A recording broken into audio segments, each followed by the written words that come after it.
Hi భవానీలు, నవరాత్రులు అయితే ఈ రోజు నుంచి మొదలయ్యాయి కదండి.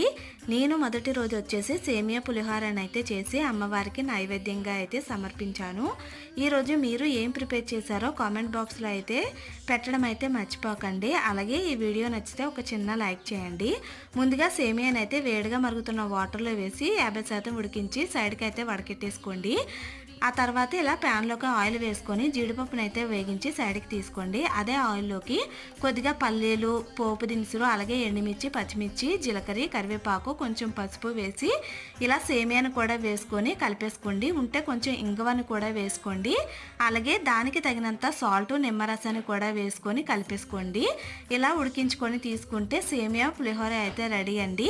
అమ్మవారికి ఇలా ప్రిపేర్ చేసి పెట్టారంటే ఇష్టంగా తింటుంది. ఇలాంటి సింపుల్ వీడియోస్ కోసం మన సంతోషం యూట్యూబ్ ఛానల్ అయితే సబ్స్క్రైబ్ చేసుకొని ఫాలో చేయడం అయితే మర్చిపోకండి. Thank you so much.